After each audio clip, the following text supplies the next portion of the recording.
네, 소개 감사합니다. 청맥병원 박용범입니다. 오늘같이 좋은 자리에서 강의의 기회를 주셔서 너무 감사합니다. 먼저 양해의 말씀을 부탁드리면 제가 코로나 이후에 지금 벌써 한 달 넘게 코맹맹이 소리를 하고 있습니다. 코맹맹이 소리가 나더라도 너그러이 이해해 주시기 바랍니다. 오늘 제 주제는 EBLA 프로시저입니다. 1949년에 조지 오웰은 미래 세계인 1984년을 생각하면서 본인의 역작인 1984를 출간했습니다. 예전 대학 다닐 때 이 책을 처음 접했었는데 그때는 이런 내용이 있는지 몰랐는데 이번에 다시 보니까 이런 글이 있었습니다. 39살의 그는 도중에 몇 번이나 쉬면서 천천히 계단을 올라가야 했다.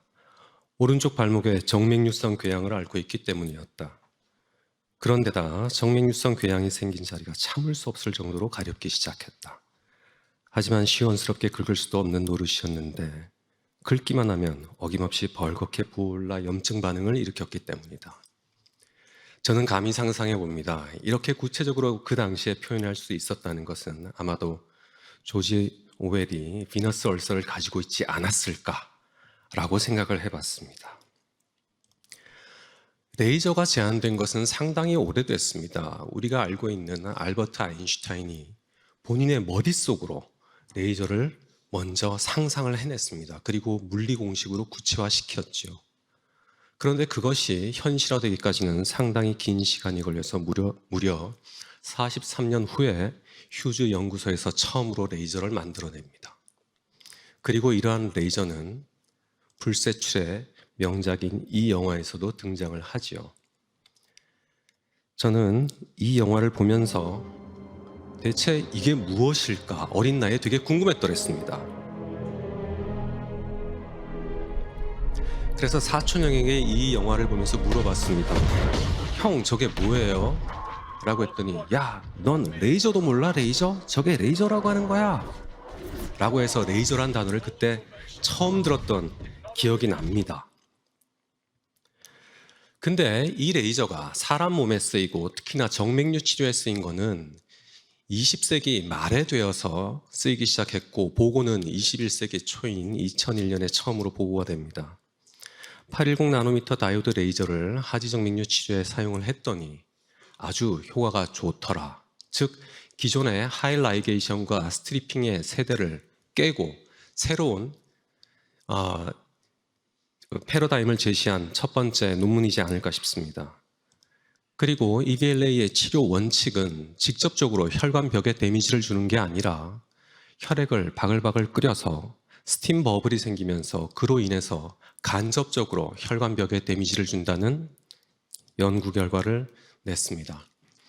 그렇다면 EBLA를 자동차로 생각한다면 엔진과 타이어에 해당되는 것이 바로 레이저 자체와 레이저 기계 자체와 그리고 파이버일 겁니다. 레이저 치료가 시작되고 나서 지금 20여 년이 지나는 시간 동안 상당히 많은 눈부신 발전을 이루었습니다. 먼저 레이저를 살펴본다면 초창기 810 나노미터부터 시작해서 980, 1470, 1940까지 현재 4세대 레이저가 나왔습니다. 이 기간 동안 초창기에 있는 레이저들은 주로 색소에 에너지가 침범을 한다면 점차적으로 진화를 하면서 색소가 아니라 물 자체의 에너지가 흡수가 돼서 초창기 레이저에 비해서 지금의 레이저는 그 효율이 무려 100배 이상이 되고 있습니다. 그래서 이러한 레이저를 비교를 해서 여러 논문이 나왔습니다. 3세대와 4세대를 비교한 것, 그리고 역시나 4세대죠. 여기서도 4와트라는 낮은 에너지를 가지고 충분히 트렁칼 베인을 치료할 수 있다고 말을 하고 있고, 그리고 박인수 원장님께서 4세대 레이저를 이용해서 초창기 결과를 봤더니 4.5와트 베어 파이버를 사용을 했을 때도 충분히 트렁칼 베인을 치료할 수 있었고 성적이 좋았다라고 발표를 했습니다. 그런데 이 레이저에도 단점이 있으니 이런 현상이 생기는 겁니다. 아무리 좋은 엔진을 가지고 있다 손 치더라도 타이어가 자전거 타이어를 끼워두게 된다면 그건 의미가 없겠죠. 그것이 바로 카보니제이션이었습니다. 혈액이 끓으면서 그쪽에서 탄화작용이 발생하게 되고 이 카보니제이션이 끝내는 아무리 좋은 엔진을 가지고 있는 레이저라고 하더라도 그 효과를 감소시킨 것이죠. 그래서 어떻게 하면 이것을 줄일 수 있을까? 많은 사람들이 연구를 했습니다. 그래서 이러한 연구들을 한 거죠. 튤립, 그리고 자켓팁, 그리고 가장 최근에는 이렇게 방사상으로 에너지를 줄 수 있는 레디알 파이버가 개발이 되었고 현재는 이 레디알 파이버가 대세를 이루고 있습니다. 이 레디알 파이버 역시나 마찬가지로 1세대와 2세대 가면 갈수록 진화를 하고 있습니다. 그래서 저희도 테스트를 해봤습니다. 떼어놓은 정맥을 상대로 베어 파이버와 레디알 파이버를 가지고 여러 상황에 맞추어서 테스트를 해본 결과 역시나 마찬가지로 레디알 파이버를 썼을 때 큰 부작용 없이, 즉 큰 카보니제이션 없이 균일하게 혈관을 손상시키고 있다는 걸 확인할 수 있었습니다. 그래서 최근에 나온 논문은 이런 4세대 레이저와, 즉 좋은 엔진과 좋은 타이어의 조합을 했을 때 어떠한 결과가 나타날까를 봤더니 4와트라는 낮은 에너지로 그리고 30줄 이상을 사용을 했을 때 센티미터당 그때 10밀리 이상의 혈관까지도 충분히 성공적으로 치료를 할 수 있더라라는 페이퍼들을 내기 시작했습니다. 그래서 가장 최고의 조합이라고 지금 할 수 있다면 4세대 레이저와 레디얼 파이버의 조합이라고 할 수 있겠습니다. 자, 누구나 아시다시피 사페노피모랄 정션을 확인을 하고 미리 프리오피로 매핑을 하셨겠지만 다시 한 번 더 술장에서 전반적인 혈관의 구조를 확인을 합니다. 그리고 펑처를 하고 그곳을 따라서 레이저 파이버를 넣습니다. 지금 여기서 보시면 사페노피모랄 정션을 대상으로 ECM만큼 떨어지지만 기존에는 ECM까지 디스턴스를 두라고 했지만 지금은 레디얼 파이버가 나온 곳에서는 1cm, 심지어는 0.5cm만 이격을 해도 충분히 안전하게 치료할 수 있다고 많은 논문들이 말들을 하고 있습니다.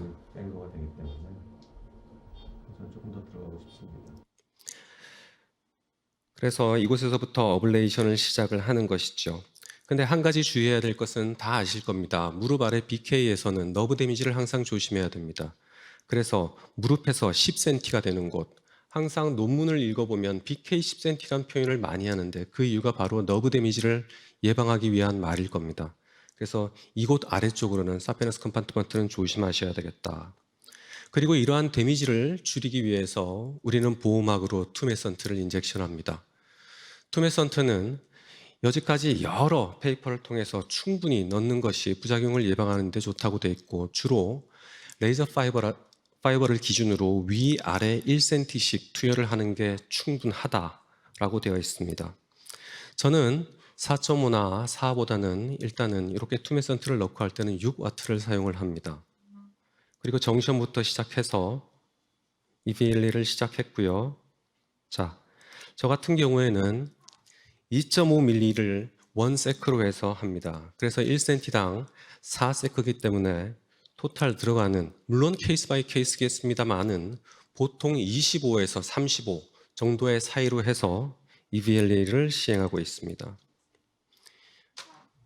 이렇게 EVLA를 마무리를 하고 무릎 아래쪽은 조심을 해야 되겠죠. 여기서 제가 다시 리인설션을 해봅니다만은 다시 안 들어갈 때, 즉 리인설션이 되지 않으면 어느 정도는 EVLA가 완성됐다고 볼 수 있습니다. 그래도 모르기 때문에 다시 소노를 이용해서 컴프레션 되는지를 확인하고 사페노피모랄 정션까지 잘 이루어졌는지를 확인을 합니다. 그리고 레이저 파이버의 팁을 확인을 해서 카보니제이션이 어느 정도 되어 있는지를 확인하는 작업을 해서 어느 정도, 즉 심한 정도가 아니고 일부분만 카보니제이션이 되어 있다면 적절하게 치료가 이루어졌다라고 판단을 합니다. 이 환자의 예를 보시면 여기는 스몰 사피너스 베인이고요. 지금 한쪽 GSV를 따라서 1057줄이라는 에너지를 썼습니다. 기존의 3세대라든지 베어 파이버에 비해서 훨씬 더 작은 에너지만으로도 충분히 치료가 가능하다는 걸 알 수 있습니다.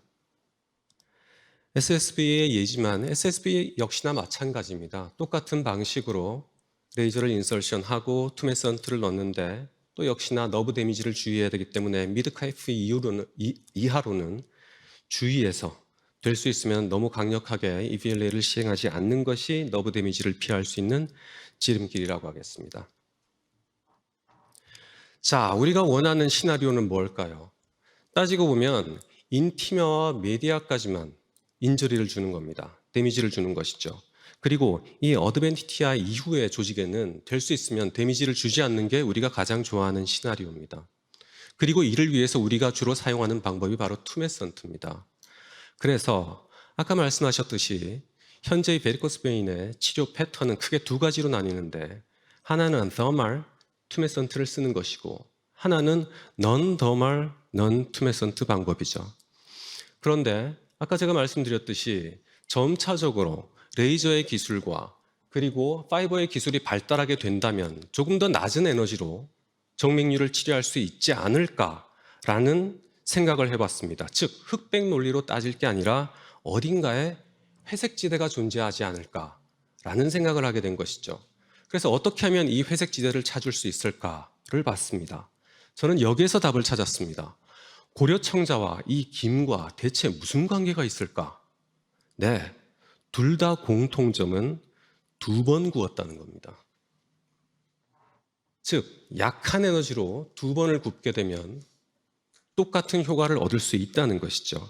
그래서 더말 투메선트, 넌더말 넌투메선트 사이에 나중에는 더말 넌투메선트, 즉 TNT의 그레이존이 생기지 않을까라는 생각을 해봤습니다.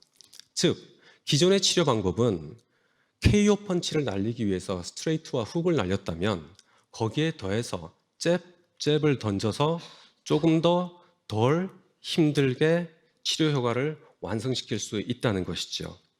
보시겠습니다. 이 치료를 하기 위해서 하나의 단점이 있는데 제한점이 있는데 그것은 무엇인고 하니 투메선트를 쓰지 않는 것이기 때문에 저희 병원처럼 IV 제네럴 아네스테이지아를 하거나 스파이널 아네스테이지아를 해야 된다는 제한점은 있긴 합니다만은 일단은 먼저 제안을 드리겠습니다. 사페로피모랄 정션에서 포스티리어 액세서리 베인과 엔티리얼 액세서리 베인을 통해서 먼저 어프로치를 합니다. 저는 주로 16게이지 니드를 사용을 합니다. 지금 펑처하는 곳은 포스티리어 액세서리 베인입니다. 포스티리어 액세서리 베인을 따라서 펑처를 하고 그리고 레이저 파이버를 사페노피모랄 정션까지 인설션을 합니다. 그리고 사페노피모랄 정션에서 이 포스티리어 액세서리 베인까지 1차적으로 어블레이션을 합니다. 그러면은 사페노피모랄 정션에 있는 GSV 입장에서는 먼저 펀치를 한번 맞은 거죠. 그리고 엔티리얼 액세서리 베인, 지금 포스티리얼 액세서리 베인을 통해서 EVLA를 하고 있는 것이고 엔티리얼 액세서리 베인을 통해서 다시 한 번 더 펑처를 시행을 합니다. 펑처를 해서 역시나 마찬가지로 사페로피모랄 정션까지 가서 GSV, 트렁칼 베인을 포함해서 엔티리얼 액세서리 베인까지 치료를 합니다. 제가 이렇게 하는 이유가 있습니다. 우리가 정맥류를 치료함에 있어서 그 어떤 치료 방법을 사용을 하든 치료가 실패하는 가장 큰 원인이 무엇이라고 생각하십니까? 진단을 잘못하면 당연히 치료가 실패할 것이고 진단은 잘했는데 치료 방법 자체가 너무 약했을 때도 치료가 실패할 것이고 세 번째로 치료는 제대로 했다고 생각하는데 엔티리어 액세서리나 포스티리어 액세서리 또는 큰 퍼포레이팅 베인을 통해서 재발을 했을 때도 문제가 될 겁니다. 이렇게 되면 지금 이 방법을 사용하게 되면 그 모든 문제가 어느 정도는 해결이 가능합니다. 즉 남기는 게 없기 때문이죠. 그래서 아까는 6와트를 썼습니다마는 이렇게 잘게 계속해서 해나갈 때는 4.5와트나 4와트로도 충분히 치료를 할 수 있다는 겁니다. 지금 포스티리어 액세서리와 엔티리어 액세서리를 통해서 미리 한번 어블레이션을 했고 이제는 메인을 통해서 어블레이션을 하는 것입니다. 이렇게 되면 메인의 입장에서 본다면 즉 사페노피모랄 입장에서 피모랄 정션 가까이 있는 트렁칼 베인 입장에서 본다면 최소 3번, 4번, 5번은 치료가 이루어지게 된다는 것이죠. 그리고 투메선트를 사용하지 않기 때문에 작은 브랜치 혈관까지도 전부 다 잘 보여서 치료할 수 있고 재발률을 충분히 줄일 수가 있습니다. 치료를 끝내고 나서 소노를 보고 있는 장면이고, 보시다시피 아까 오른편 다리는 1000줄이 넘는 에너지를 썼습니다만은 이 왼편 다리 같은 경우에는 훨씬 더 낮은 에너지로 절반에 가까운 에너지만을 쓰고도 충분히 치료 효과를 누릴 수 있다는 겁니다. 예시입니다. 12mm 사이즈를 가지고 있는, 누가 봐도 심한 정맥류를 가지고 있는 환자입니다. 전형적인 정맥류의 소노 파인딩과 CT 파인딩입니다. 술 후 한 달째입니다. 사페노피모랄 정션과 미드 사이 그리고 BK 에어리어에서 그 어떤 컴프레션과 리플럭스도 없습니다. 다른 예시입니다. SSV 오리진의 베리코스 베인입니다. 역시나 술 후 한 달째입니다. 사페노파미티알 정션과 미드 캡 모든 부위에서 리플럭스와 컴프레션 되지 않습니다. 네, 심한 이데마를 주소로 내원하시고 베리코시티를 주소로 내원하신 여자 환자분입니다. 베리코시티가 심합니다. 네. 술 후 6개월째입니다. BK 에어리의 GSV 그 어디에서도 발견되지 않고, 그리고 미드사이라든지 사피노피모랄 정션도 역시나 마찬가지 깨끗합니다. 이 모든 치료는 단 한 번에 이루어진 겁니다. 그래서 온고이 지신이라고 합니다. 하지정맥류 수술의 시대를 끝낸 첫 번째 주자가 바로 레이저였습니다. 하지만 다른 많은 치료 방법들이 나오게 되면서 이 레이저란 치료 방법이 살짝 뒤로 물러나긴 했지만 기술적인 발전에 힘입어 앞으로는 점차적으로 다시 또 주된 자리를 찾지 않을까라고 생각을 합니다. 그래서 아까 보였던 그래프입니다. 4세대 레이저까지 개발이 됐습니다. 하지만 저는 이런 상상을 해봅니다. 여기에서 보이는 이 지점, 조만간에 5세대 레이저가 나왔을 때, 즉 현재보다 100배나 더 효율적인 레이저가 나왔을 때, 그때는 투메선트를 꼭 써야 하는 세상이 올까라고 한번 희망을 가져봅니다. 그래서 지금도 EVLA는 클래스 1A의 왕좌에 앉아 있고, 앞으로도 기술적 발전에 힘입어서 계속해서 클래스 1A의 자리를 유지하지 않을까라는 예상을 조심스럽게 해봅니다. 1949년 조지 오웰은 그때 당시 시대를 생각하면서 미래를 걱정했나 봅니다. 그리고 이런 글을 남겼습니다. 요즘 저 역시나 똑같은 마음입니다. 악몽처럼 따라다니며 그를 괴롭히는 것은 왜 이런 사교 행위가 행해지는지 분명하게 이해할 수 없다는 점이었다. 과거를 날조해서 얻는 직접적인 이득은 명백했지만 그 궁극적인 동기는 도무지 알 수 없었다. 과거는 지워지고 지워졌다는 사실마저 잊혀지고 거짓은 진실이 되었다. 농부는 아무리 배가 고파도 씨 과실은 먹지 않는다고 했습니다.